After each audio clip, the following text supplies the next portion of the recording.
जी नमस्ते, मैं कुमार गुड्डू। आपने देखना शुरू कर दिया है जनसंवाद विक्रम। सच जानना आपका अधिकार है। इसी कड़ी में रोज की तरह समाचार पत्रों के विश्लेषण के क्रम में चार प्रमुख समाचार ये हैं। सबसे पहला समाचार है कि पीएमसीएच का 100 साल होने वाला है। इसके उपलक्ष्य में हमारी राष्ट्रपति महोदया आगामी 25 तारीख को पटना आ रही हैं। उनका उद्घाटन करेंगी विस्तृत तरीके पे। और इसी क्रम में यहाँ पे 903 करोड़ रुपया का खर्चा किया गया है, जिसका वो उद्घाटन करेंगे। मगर जब दैनिक भास्कर के पत्रकार ने पीएमसीएच के अंदर के हालात को खबर लेना शुरू किया, उसमें यह पाया गया कि बेडाडीन, स्क्रबर, साबुन जैसी छोटी छोटी आधारभूत सुविधाएं मरीजों पर ही थोप दिया जाता है, उन्हें बाहर से लाने को मजबूर किया जाता है।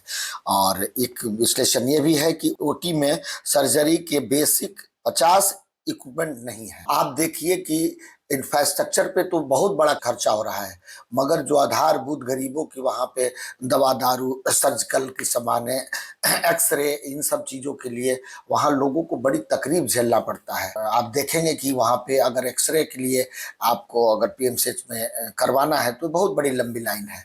मगर वहाँ दलाल एक्टिव हैं, वो हर एक स्टेप पे वहाँ आप 200, 300, 500 रुपये लेके छोटी छोटी चीज़ें, सुविधाएं आपको उपलब्ध कराते हैं। सरकारों को इस पे भी ध्यान देना चाहिए। इंफ्रास्ट्रक्चर के खर्चा के अलावे उनको बेसिक जरूरतों पे लोगों को राहत देने की भी बात सोचनी चाहिए। उसी क्रम में आगे बढ़ते हैं तो सुप्रीम कोर्ट ने नाराजगी व्यक्त की है जो सरकारों और राजनीतिक पार्टियों द्वारा फ्रीबीज योजना लागू किया जा रहा है।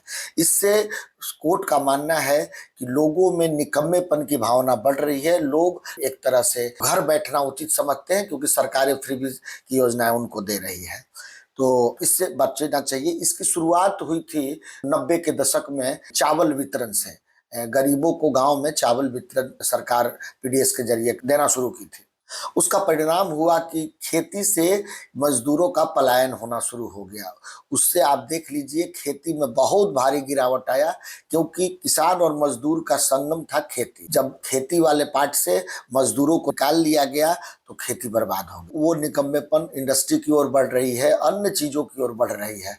इससे समाज में बेहद खतरा उत्पन्न हो गया है, जिससे लेबर फोर्स होने के बावजूद लेबर फोर्स की कमी आपको हर जगह देखने को मिलेगी।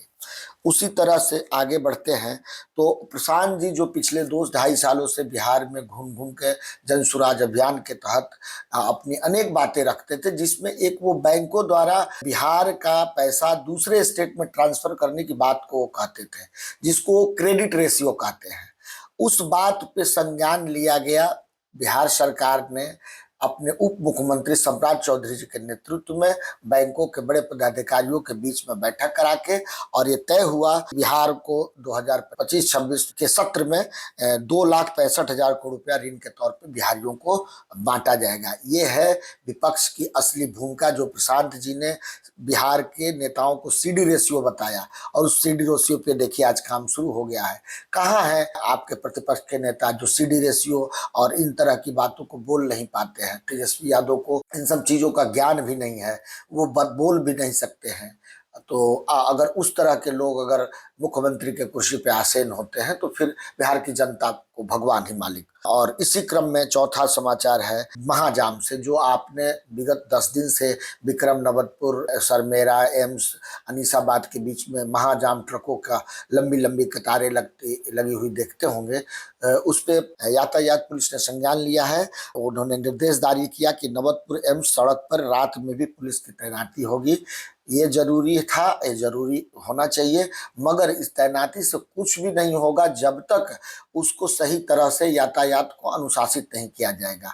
आप देख लीजिए, मैं प्रतिदिन देखता हूँ NH 139 के दोनों रोडों पे और नवतपुर से शिवालापल वाले रोड में 9 बजे के पहले या 7 बजे 8 बजे से ही ट्रक की लंबी लंबी लाइनें खड़ी हो जाती है।